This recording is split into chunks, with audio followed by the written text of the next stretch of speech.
Alright, what is going on, guys? We are at Mistmoore Castle right now, wanting to practice some soloing with my Enchanter. I'm an Enchanter here. Been watching a lot of YouTube videos. Tecmos, what's his name again? He's the best one to watch. Get his name here. Oh, Tecmos Deception. The guy's soloing with his Enchanter in places like Howling Stone, beating big bosses that take full groups. Pretty much showing the power of this class.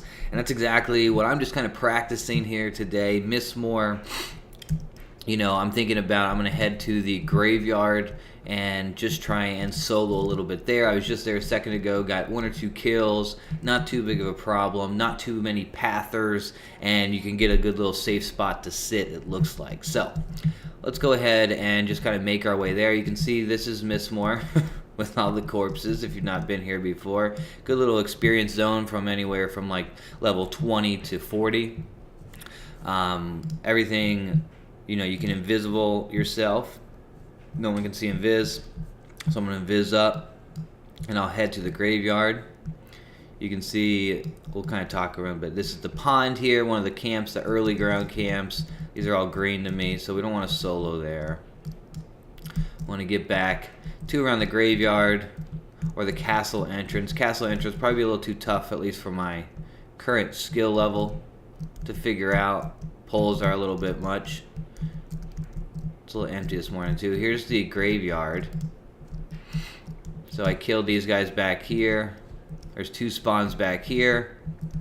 You got 2 spawns there, 2 spawns at the front, and you've got the crypt down here. I don't know where the spawns. I've never actually been in the crypt, so I don't know where the spawns are. I think it's a safe spot though. You can sit right here. So I'd be killing those 2 and those 2. The imp that spawns over here that we killed, he drops items, so that's a good. Alright, so we want to make sure buffs are up. We have Sal right now, which is nice. Clarity. I don't have any Jasper or any stones for Ruin, so that's something we got to keep in mind. We got Charisma. We don't need this. Alright, so now as far as spell lineup goes, I've got the stun, 2 stuns, the quick stun, and then our biggest stun, and we also have the Rod of Insidious Glamour, which we can push in between, which causes the global cooldown to instantly reset, so we can get real 2 quick stuns so that we have time to move out, remez, recharm, whatever is needed. We've got Tash series. Tashani is my biggest one right now. Definitely use this at all times. We got Root, using the level 4 Root instead of the bigger Root until we get like Fetter. It saves mana and holds pretty good. We've got Mesmerize, which I'm going again with that lowest level Mesmerize. And then we got Mesmerization, which is our AE just in case shit gets crazy. What is this one here? Beguile, that's our Charm. And then our 8 slot, we're kind of swapping in and out stuff as we go. So how we'll go right here is I'll go ahead and I will charm, or not charm, but lull one of these guys, calm one of these guys so that I can get the other one charmed, and then I will go attack that other one, keep them about the same level. Now the problem is I don't have an instant clicky to be able to get the charm break. That's something big enchanters that solo want, because what we can do is we can instantly break down, break that charm, and then kill off the mob. Because that's how we're going to do it at the very end. We got to knock out the mob with a DD. And we don't have much DPS as far as our class goes. Alright, I just want to make sure that these don't pull over there. It should be no problem. So these are both blue. It's good to see. Alright, so I don't really know the classes of each. We try and avoid heavy spellcasters right now as I'm learning, because they can be a pain in the ass. If shit gets really bad, I can mez both these. I can gate out of here. Or I have Sal and I can run. Who knows when that's going to drop though, so I got to be careful. I'm going to grab this warder. Alright, so I'm going to calm this guy. A resist, that's never good.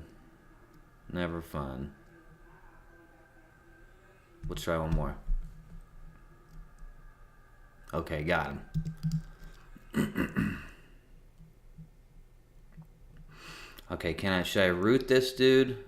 I think what I'm going to do is I'm going to just go ahead and charm him. I should probably tash him first. That's probably not the best thing to do. Alright, so let's go get that guy. Now I'm going to root all of our mobs just to keep them down at all times. I'm going to tash them, and now we can kind of sit back. Keep that root up so that if your charm breaks, you're only going to deal with one. And it looks like my warder is beating the forbidder. I figured the forbidder was a caster, and the warder was probably like a tank type of guy. And if you're smart, you'll have timers up. I don't. But I'm just kind of counting in my head, or at least thinking, okay, so that guy's really... Let's bring this guy back. Sit. Oh, the forbidder. Breaking. Okay, so let's mez this guy. And we're going to clear out his aggro, actually. Okay, so that spellcaster just burnt down the glyph guy. So we got to keep that in mind.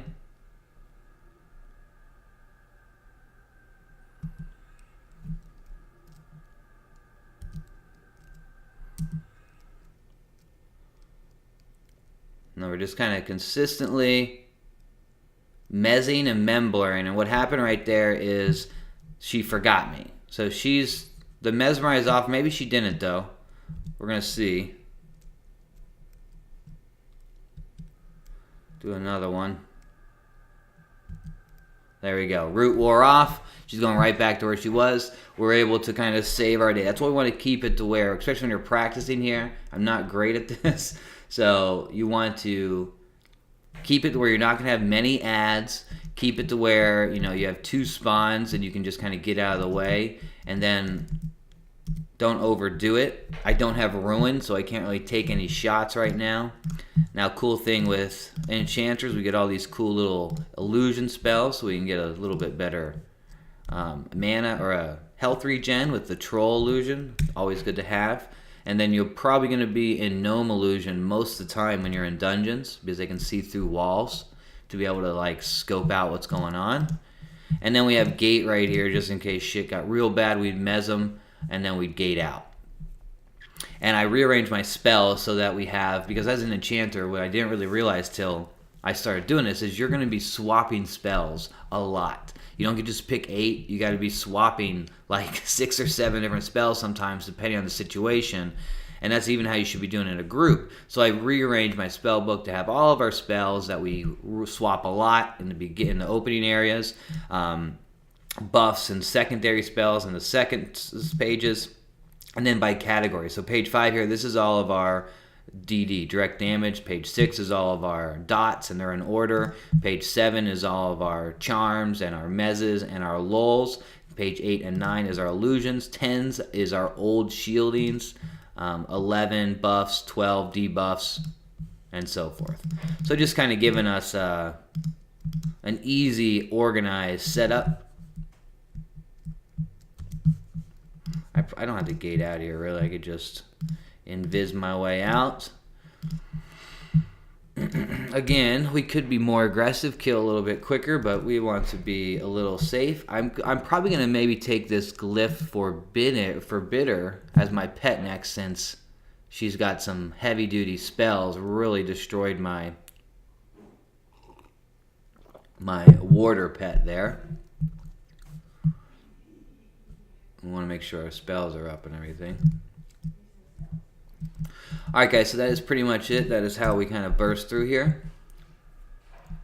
Hope you enjoyed it. I'm going to do a little bit more practice, and then we're going to have a lot cooler solo action later. Maybe do some dungeons and stuff. Let's get out of here.